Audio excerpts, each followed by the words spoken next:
Sorry, we were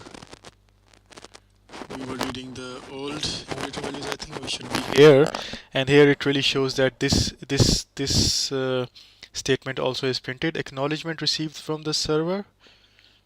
Acknowledgement received from the server as thanks. This is received from the server. Thanks. Sensor value received.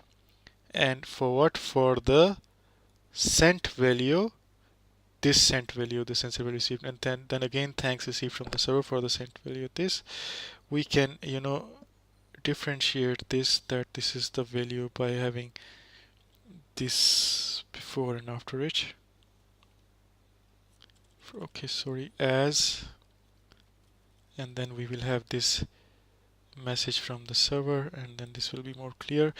So that's it. That's how it is going. Let's run it again with this.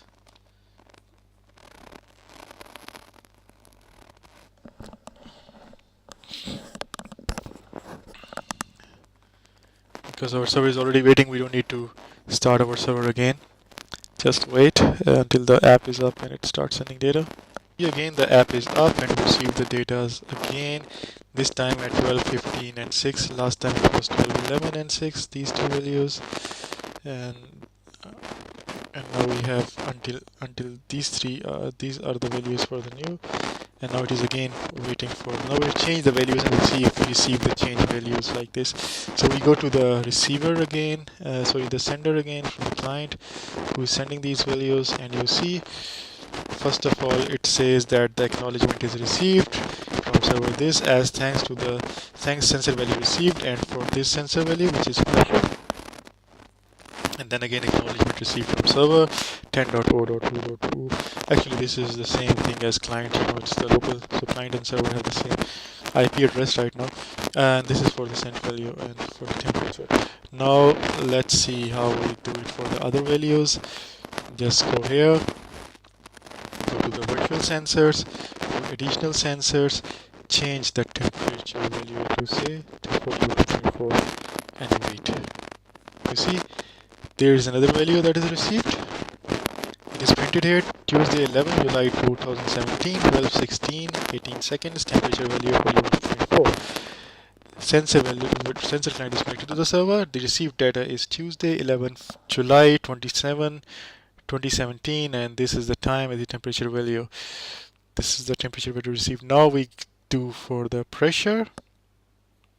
You see, as soon as the pressure value is printed here, it is also received here, because it got changed 2 times because we maybe were slow and we paused in between, so it has printed it twice. The value 262 at 12:16:45 and 12:16:48, the value 307.5.0.